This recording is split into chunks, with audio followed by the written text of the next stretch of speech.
I remember that morning like it was yesterday, even though 3 years have passed since I sat in that funeral home in a small town outside of Denver. The scent of lilies was overwhelming, mixing with the musty smell of old carpet and wood polish that seemed to cling to every funeral home I'd ever been in. My name is Sarah, and I was 34 years old when my husband Michael died suddenly from a heart attack at just 37. We'd been married for 12 years, together since college, and I thought we had decades ahead of us. Isn't that what we all think? That we have all the time in the world until suddenly we don't. I was sitting in the front row, my hands folded in my lap, staring at a spot on the floor because I couldn't bear to look at the casket. My sister Emma sat beside me, occasionally squeezing my shoulder, but I barely felt it through the numbness that had settled over me like a heavy blanket. That's when I first noticed him. There was something about the way he was looking at me that made the hair on the back of my neck stand up. Not in a sympathetic way like everyone else, but with an intensity that felt wrong. Inappropriate even. For a funeral. His name was Ryan, and he worked with Michael at the architectural firm downtown. Michael had mentioned him several times over the years, always with a slight frown and a shake of his head. "That guy Ryan from the office asked about you again today," he'd say while we were cooking dinner together.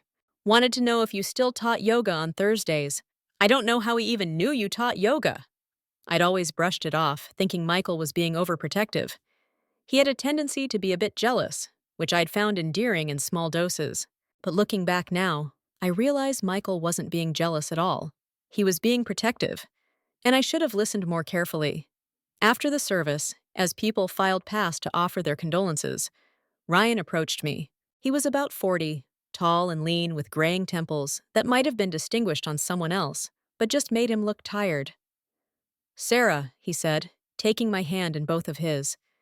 His palms were damp and cold. "I'm so sorry for your loss. Michael was a wonderful man. If you need anything, anything at all, please don't hesitate to call." He pressed a business card into my hand before I could respond, holding on a moment too long before Emma gently steered me away. The first few weeks after Michael died were a blur of grief so intense it felt physical. I couldn't eat, couldn't sleep, couldn't bear to be in our house where everything reminded me of him. His coffee mug still sat on the kitchen counter where he'd left it that morning. His running shoes were by the door, laces still untied from his last jog. The indent from his body was still visible on his side of the bed, and I couldn't bring myself to smooth it out. I started doing things that didn't make sense, even to me. One night, I took all the furniture from our living room and dragged it out to the curb. The next morning, I regretted it, but the garbage truck had already come. I threw away his clothes, then dug them out of the trash, sobbing. I painted our bedroom walls black at 2 in the morning, then immediately regretted it, but couldn't summon the energy to repaint them. Grief does strange things to a person. It makes you feel like you're losing your mind, and maybe you are. Just a little bit. It was during this chaotic time that Ryan started appearing. At first, it seemed like coincidence.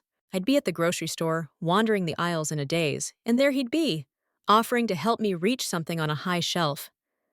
I'd be at the coffee shop, staring into my cup and trying not to cry, and he'd materialize at my table, asking if he could sit down. I was too exhausted, too broken to really question it. "Let me buy your coffee," he'd say with that concerned smile. "You shouldn't be alone right now." And because I was desperately lonely, because the silence in my house was deafening, I'd let him. He'd sit across from me and talk about Michael, sharing stories from work that made me smile through my tears. He remembered details about things Michael had said about me, about our life together. It felt like having a piece of Michael back, in a way. One particularly bad day, about 2 months after the funeral, I'd had to go to the bank to deal with some paperwork related to Michael's accounts. The manager had been kind but clinical, explaining about death certificates and beneficiary forms, and by the time I left, I felt raw and exposed. I sat in my car in the parking lot, sobbing so hard I couldn't see. A tap on my window made me jump. It was Ryan, of course. "I was just driving by and saw your car," he said when I rolled down the window. "Are you okay?" I wasn't okay, hadn't been okay since the moment I'd gotten the call from the hospital, but I nodded anyway. "Why don't you let me drive you home?" he suggested. "You can get your car tomorrow." I was too tired to argue, too tired to think about how odd it was that he'd been just driving by the bank parking lot at 2 in the afternoon on a Tuesday. He drove me home in his silver sedan, which smelled like air freshener and something else, something masculine and slightly off-putting that I couldn't identify. We didn't talk much. He seemed to know I needed silence. When we got to my house, he helped me inside, made me tea while I sat at the kitchen table. "You need to eat something," he said, opening my refrigerator. "When's the last time you had a real meal?" I couldn't remember. Emma had been bringing me casseroles, but I'd barely touched them. Ryan found some eggs and bread. Made me scrambled eggs and toast. I ate mechanically while he watched, his gray eyes never leaving my face. "You're too thin," he said. "Michael would want you to take care of yourself." That should have been my first real warning sign, the way he invoked Michael's name, like he knew what my husband would have wanted. But grief makes you vulnerable in ways you don't expect. It leaves you open, searching for any connection to the person you've lost, even if that connection comes from unlikely sources. Over the next few weeks, Ryan became a constant presence in my life. He'd text me in the mornings to check how I'd slept. He'd show up at the yoga studio where I'd finally returned to teaching, sitting in the back row even though he was clearly inflexible and uncomfortable in the poses. "I thought I'd try something new," he'd said the first time, but he kept coming back, week after week. My friend Jennifer, who taught the class after mine, pulled me aside one day. "That guy in your class gives me the creeps," she said. "The way he watches you. It's not normal, Sarah," but I brushed off her concerns. Ryan was just being kind, I told myself. He was grieving too in his way. He'd lost a colleague, a friend. We were helping each other through a difficult time. The day everything changed was a Thursday in late autumn. The leaves were turning gold and crimson, reminding me painfully of how much Michael had loved fall. We'd gotten married in October, in a small ceremony in the mountains, surrounded by aspens that looked like they were on fire. I'd been having a particularly difficult week, the approaching holidays looming like a mountain I didn't think I could climb. Ryan had texted that morning, suggesting we get coffee after my yoga class. I'd agreed, partly because I didn't want to go home to the empty house, partly because I'd started to rely on his presence more than I wanted to admit. We met at our usual place, a small cafe called Mountain Grounds that made the best lavender lattes in town. He was already there when I arrived, sitting at what had become our table by the window. He'd ordered my drink, which should have felt presumptuous, but instead felt oddly caring. "You look tired," he said as I sat down. "Are you sleeping at all?" I shrugged, wrapping my hands around the warm mug. "Some nights are better than others. Last night was not great." I'd had the dream again, the one where Michael was still alive, where I woke up and reached for him only to find cold sheets. "You know," Ryan said, leaning forward slightly, "my apartment is just around the corner. We could continue talking there. It's more private, more comfortable." There was something in his voice, a subtle shift in tone that made me look up sharply. He was watching me with an expression I couldn't quite read, hopeful and hungry at the same time. I should have said no. Every instinct that hadn't been dulled by grief was screaming at me to make an excuse and leave. But I was so lonely, so desperate for human connection that didn't come with pitying looks and awkward silences. "Okay," I heard myself say, "just for a little while." His apartment was on the third floor of a modern building, all clean lines and large windows. It was meticulously neat, almost sterile, with black leather furniture and abstract art on the walls. There were no personal photos, nothing that gave any hint about who Ryan really was beyond his carefully constructed exterior. "Wine?" he offered, already moving toward the kitchen. "I have a nice Malbec." "Just water, please," I said, perching on the edge of his couch. Something about being in his space made me nervous in a way I couldn't articulate. He brought me water and poured himself wine, sitting closer to me than felt comfortable. "Tell me about Michael," he said, which surprised me. Usually, people avoided mentioning him, as if saying his name might make my grief contagious. "Tell me about how you met." So I did. I told him about meeting Michael in our sophomore year economics class. Yes, how he'd asked to borrow my notes, and then kept forgetting to return them, so he'd have an excuse to talk to me. I told him about our first date at a terrible Mexican restaurant where we both got food poisoning and spent the rest of the night taking turns being sick and laughing about what a disaster it was. I told him about our wedding, small and perfect, and how Michael had cried when he saw me walking down the aisle. As I talked, Ryan moved closer until our knees were touching. His hand found mine, and I let him hold it because human touch had become so rare, and I was starving for it. He was lucky to have you, Ryan said softly. So beautiful, so devoted. I was the lucky one, I said, tears streaming down my face. I don't know how to do this without him. I don't know how to be Sarah without Michael. You don't have to do it alone, Ryan said. And then he was kissing me, his lips urgent against mine. For a moment, I froze, shocked. Then the grief and loneliness and desperate need for connection overwhelmed my better judgment, and I kissed him back. I won't go into details about what happened next. It's not something I'm proud of, not something I like to remember. What I will say is that grief makes you do things you never thought you would. It strips away your defenses, your good judgment, your sense of self. In that moment, I wasn't thinking about Ryan or even really about Michael. I was just trying to feel something other than pain, trying to remember what it felt like to be alive. Afterward, as the sun was setting and casting long shadows across Ryan's bedroom, reality crashed over me like a cold wave. What had I done? Michael had been gone only 4 months, and here I was in another man's bed. Not just any man, but someone Michael had specifically warned me about, someone who had made him uncomfortable. I have to go, I said, gathering my clothes with shaking hands. This was a mistake. I'm sorry, I can't. I'm not ready for this. Ryan sat up, the sheet falling away from his chest. Sarah, wait, let's talk about this. There's nothing to talk about, I said, pulling on my yoga pants. I'm grieving. I'm not thinking clearly. This shouldn't have happened. His expression shifted, just for a moment, to something darker, almost angry. Then the concerned mask slipped back into place. I understand, he said. You need time.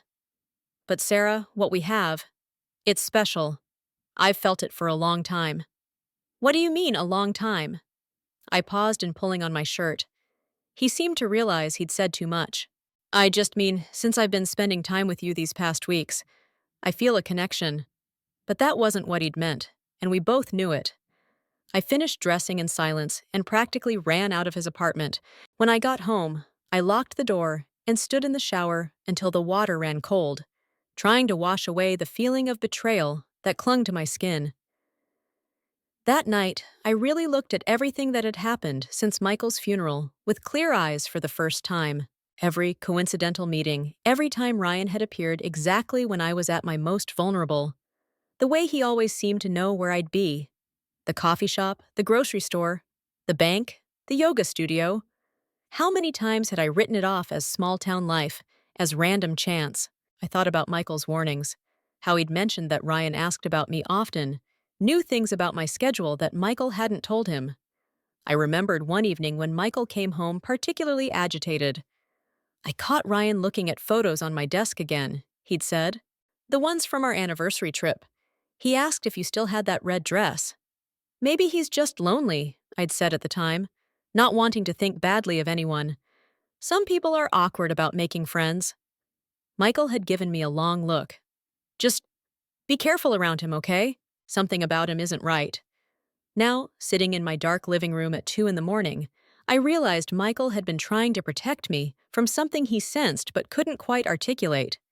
And I'd walked right into it, blinded by grief and loneliness. The next morning, I woke to find 17 missed calls from Ryan and twice as many text messages. They started out concerned. Are you okay? I'm worried about you. Please just let me know you got home safe. But as I scrolled through them, they became increasingly desperate and demanding. We need to talk. You can't just leave like that. What we have is real, Sarah. Don't run from it. I deleted them all without responding and blocked his number. But that, I would learn, was like trying to hold back the ocean with my bare hands. The first gift appeared on my doorstep 3 days later. A bouquet of red roses with a card that said, I'm sorry if I moved too fast. Let me make it up to you. R. I threw them in the trash. The next day, there was a box of expensive chocolates. The day after that, a jewelry box containing a silver necklace with a heart pendant. I started finding notes on my car windshield when I came out of stores. I saw you in the cereal aisle. You looked beautiful today. That blue sweater brings out your eyes. Why won't you talk to me? Each one made my skin crawl more than the last. Jennifer noticed the change in me immediately. You seem jumpy, she said after I'd nearly dropped my water bottle when someone walked into the yoga studio. Is everything okay? I wanted to tell her everything, but shame kept me quiet. How could I explain that I'd slept with my dead husband's coworker, a man who was now stalking me? How could I admit that I'd been so stupid, so weak? Instead, I forced a smile. Just haven't been sleeping well. You know how it is. But Ryan's behavior was escalating. He started showing up at the yoga studio again, sitting in his usual spot in the back row. When I asked him to leave, he pretended to be confused. This is a public class, he said loudly enough for others to hear. I'm a paying customer. Are you discriminating against me? I couldn't make a scene, couldn't explain to a room full of students why I didn't want him there. So I taught the class with my skin crawling, feeling his eyes on me every moment. Afterward, he tried to corner me in the parking lot, but Jennifer intervened, physically stepping between us. She said she doesn't want to talk to you, Jennifer said firmly. I think you should go. Ryan's mask slipped again, just for a second, showing something ugly underneath. Then he smiled, holding up his hands in surrender. I'm just trying to be a friend. Sarah's been through a lot. Yeah, and you're not helping, Jennifer shot back. Leave her alone. After he drove away, Jennifer turned to me. Okay, now you're going to tell me what's really going on. I broke down and told her everything. The funeral, the constant coincidental meetings, the coffee dates, that terrible mistake at his apartment, and now the gifts and notes and stalking. Jennifer listened without judgment, her expression growing more concerned with every detail. You need to go to the police, she said when I finished. This isn't going to stop on its own. And tell them what? That a man is leaving me flowers and showing up at public places? They'll laugh me out of the station. Then document everything, she said. Take pictures of the notes. Keep a log of when you see him. Build a case. And Sarah? Don't blame yourself for what happened. Grief makes us vulnerable. He took advantage of that. I took her advice and started documenting everything. I took photos of every note, every gift. I kept a detailed log of every sighting, every encounter. Within a week, I had a folder full of evidence that painted a disturbing picture of escalating obsession. The letters started arriving at my house a week later, not just notes, but long, rambling letters that talked about our destiny and how Michael's death was meant to be so we could be together. One particularly disturbing letter described in detail what I'd worn to the grocery store 3 days earlier and fantasized about our future life together. I've loved you since the first time Michael showed me your picture, one letter said. 3 years of watching, waiting, knowing you were meant for me. His death was a sign. Can't you see that? We're meant to be together. 3 years. He'd been obsessing over me for 3 years while I was married to Michael, while I was blissfully unaware of his existence, beyond being a name my husband occasionally mentioned. The thought made me physically ill. That's when I decided to file for a restraining order. I gathered all my documentation, the photos, the letters, the detailed log of his behavior. I was confident that any judge would see the clear pattern of stalking and harassment. How naive I was. The courthouse smelled like old paper and floor wax, with that particular kind of hushed atmosphere that all government buildings seem to have. I waited for 2 hours before my name was called, clutching my folder of evidence like a shield. The judge was an older man with kind eyes who listened patiently as I explained the situation. I showed him the letters, the photos of the gifts, the log of encounters. I explained about Michael's warnings, about how Ryan had taken advantage of my grief, about how his behavior was escalating. I'm scared, I told him, my voice cracking. The letters are getting more intense. He genuinely believes we're meant to be together. I don't know what he'll do next. The judge reviewed my evidence carefully, occasionally asking clarifying questions. When he finally spoke, my heart sank. Ms. Thompson, I understand your concerns, he said gently, but I don't see any explicit threats here. Has he physically harmed you or threatened to harm you? No, but has he threatened anyone else? Damaged your property? Made any statements about intending to hurt you?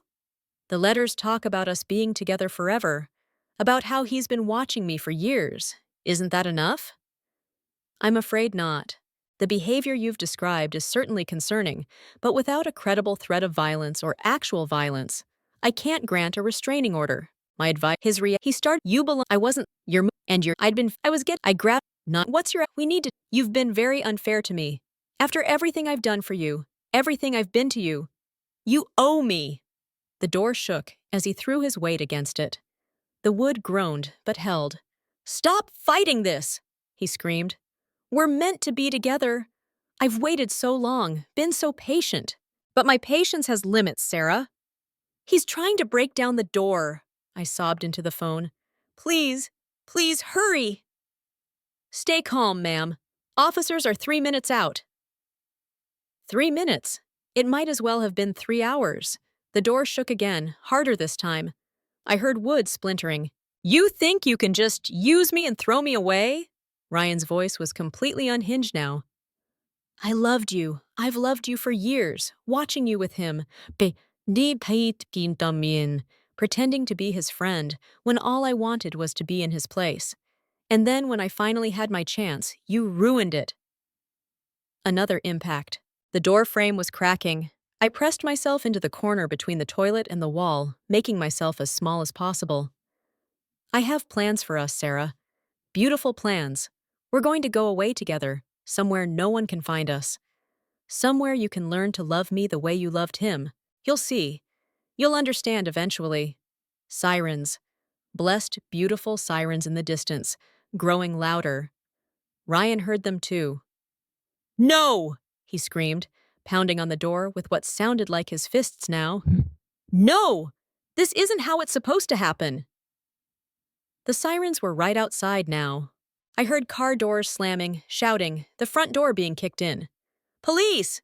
Drop any weapons and put your hands up! There was a scuffle, Ryan's voice screaming incoherently. Then suddenly everything was quiet except for the sound of my own ragged breathing and the operator's voice still asking if I was okay. Ma'am, the officers are in the house.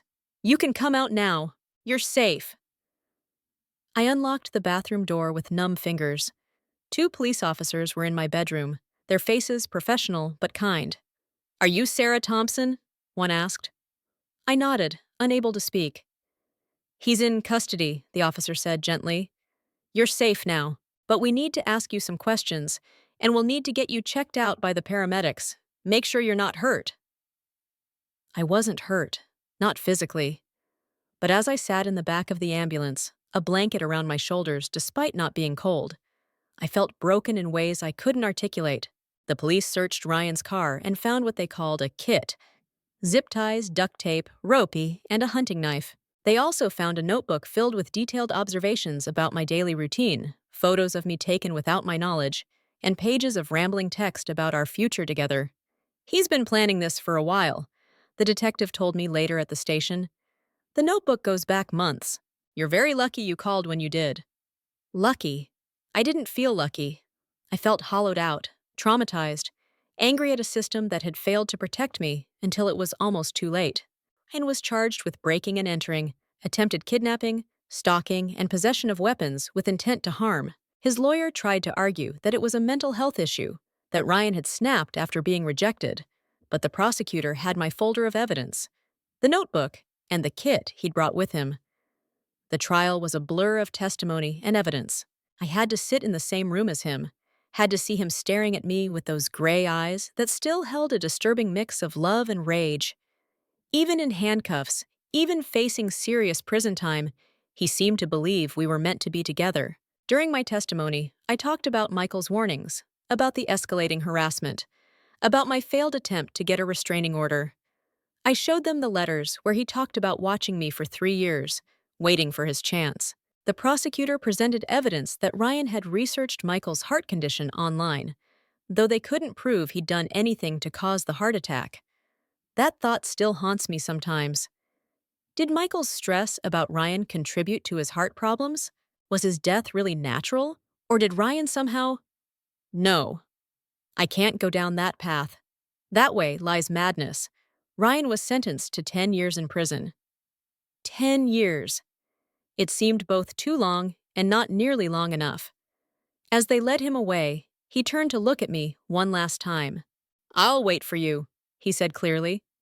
10 years is nothing compared to forever. The courtroom was silent for a moment after he was gone. Then the prosecutor touched my shoulder gently. "It's over," she said. "He can't hurt you anymore." But trauma doesn't end with a verdict. The months that followed were in some ways harder than the trial itself. I sold the house I'd shared with Michael, unable to stay in a place where Ryan had broken in, where I'd cowered in a bathroom certain I was going to die. I moved to a new city, got a new job, tried to build a new life from the ground up. Emma was my rock during this time. She flew out to help me move, helped me find a therapist who specialized in trauma and grief. Because that was the cruelest part of Ryan's obsession, he'd stolen my ability to grieve Michael properly. My mourning process had been hijacked by fear and survival. In therapy, I learned about trauma bonding, about how predators often target vulnerable people. I learned that none of it was my fault, that Ryan had been calculating and manipulative from the very beginning. He'd studied me for years, learned my patterns, waited for the perfect moment of vulnerability to insert himself into my life. Grief is one of the most vulnerable states a person can be in. My therapist, Dr. Martinez, explained during one session. You were seeking connection to your husband, seeking comfort, and he exploited that. The fact that you initially accepted his friendship, even that you were briefly intimate with him, doesn't make you weak or stupid. It makes you human. Rebuilding my life was a slow process. I had to learn to trust again, to go to coffee shops without constantly looking over my shoulder, to accept kindness from strangers without suspicion. I joined a grief support group, finally able to properly mourn Michael without the shadow of Ryan's obsession hanging over me. I met other women in the support group who had lost spouses, and we formed a tight bond. We called ourselves the Widow Warriors, which sounds silly but felt empowering. We met every week, sharing our stories, our fears, our small victories. Some had experiences with people trying to take advantage of their grief, though none as extreme as mine. Grief is like blood in the water, one woman, Patricia, said during a meeting. It attracts sharks, people who want to fix us, to save us, to use us. Learning to protect yourself while you're healing is one of the hardest things. 2 years passed. I learned to laugh again, to find joy in small things. I adopted a dog, a gentle golden retriever named Max, who made me feel safe and gave me a reason to get out of bed on the hardest days. I started teaching yoga again at a small studio where the owner knew my story and had security measures in place that made me feel protected. I even started dating again. Very carefully, very slowly. A nice man named James, who was patient with my need to take things glacially slow, who understood when I needed to see his driver's license on our first date, who didn't take it personally when I had a friend call to check on me halfway through dinner. But peace is fragile when you've experienced that kind of trauma. One day, I received a letter forwarded from my old address. The return address was the state prison where Ryan was serving his sentence. My hands shook as I held the envelope, debating whether to open it or burn it. Curiosity won. Inside was a single sheet of paper covered in Ryan's neat handwriting. Only 8 more years, my love. I think of you every day. We were interrupted, not ended. Wait for me. I took the letter to the police, who added it to his file and assured me they'd make sure the prison knew he wasn't to contact me again. But the damage was done. The fragile piece I'd built cracked, and I spent weeks looking over my shoulder again, jumping at shadows. That's when I decided to write about my experience. At first, it was just for me, a way to process everything that had happened. But as I wrote, I realized how many women go through similar experiences, how often stalking is dismissed until it's too late, how the system fails to protect victims until violence has already occurred. I started a blog called After the Storm, sharing my story and connecting with other survivors. The response was overwhelming. Women from all over the country reached out with their own stories of being stalked, of being dismissed by authorities, of having to rebuild their lives after trauma. One message particularly stuck with me. A woman named Carol wrote, "Your story saved my life. I recognized the warning signs in my own situation because of what you shared. I got out before it was too late." That's when I knew I had to keep telling my story, as painful as it was to relive. I started speaking at women's shelters and support groups, sharing the warning signs I'd missed, the ways predators exploit grief and vulnerability. I lobbied for better stalking laws, for training for judges, and law enforcement on the escalation patterns of obsessive behavior. It's been 3 years now since that terrifying night when Ryan broke into my house. 5 years since Michael died. The grief over losing my husband has softened into something I can carry, a bittersweet ache rather than a crushing weight. I can think of our life together with more joy than pain, can remember his laugh without crying. I still have hard days. I still sometimes wake up in a cold sweat, thinking I hear glass breaking. Trust doesn't come easily, but I've learned that healing isn't linear, that it's okay to have setbacks as long as you keep moving forward. Ryan will be eligible for parole in 5 more years. The thought terrifies me, but I'm not the same broken, vulnerable woman he targeted. I'm stronger now, more aware, with a support system and resources I didn't have before. I know the warning signs. I know how to protect myself. Most importantly, I know that what happened wasn't my fault. I think about Michael often, wondering what our life would have been like if he'd lived. Would we have had children, grown old together, traveled to all those places we'd talked about? I'll never know, and that's a grief you'll carry forever. But I also think about the women who've reached out to me, who've said my story helped them recognize danger in their own lives. I think about the laws that have been changed, slowly but surely, to better protect stalking victims. I think about the training programs for law enforcement that now include survivor testimonies like mine. Michael would be proud, I think. He was always protective of me, always wanted me safe. In a strange way, by sharing my story, by helping other women avoid or escape similar situations, I'm honoring his memory. I'm doing what he tried to do, protecting others from predators who hide their obsessions behind masks of concern and friendship. The sunrise is beautiful this morning as I sit on my porch with Max at my feet, writing these words. The mountains in the distance are painted pink and gold, and the air smells like pine and possibility. I'm not the same person I was 5 years ago. I'm scarred, but not broken, cautious, but not paralyzed by fear. To anyone reading this who recognizes themselves in my story, who has that uneasy feeling about someone in their life, who's been told they're overreacting or being too sensitive, please trust your instincts. Those warning bells in your head exist for a reason. Don't wait for proof, for violence, for a system that too often fails to protect us until it's too late. Reach out for help, document everything, build a support system, and know that you're not alone. We survive, we heal, and we thrive, not in spite of what happened to us, but because we refuse to let it define us. We are more than our trauma. We are warriors, every one of us, fighting battles that too often go unseen and unacknowledged. My name is Sarah, and this is my story. It's a story of loss and betrayal, of fear and survival. But more than that, it's a story of resilience, of finding light in the darkest places, of learning to trust again even when trust seems impossible. It's a story I never wanted to live, but one I'm determined to use to help others. Ryan thought he could break me, possess me, make me his. He was wrong. I belong to no one but myself, and that, perhaps, is the most powerful lesson of all. We are not possessions to be claimed, not puzzles to be solved, or prizes to be won. We are human beings deserving of respect, of safety, of the right to grieve and heal and live without fear. Every day I choose to keep going, to keep speaking out, to keep helping others. I reclaim a little more of the power he tried to steal. And that is my victory. Not just surviving, but thriving. Not just healing, but helping others heal.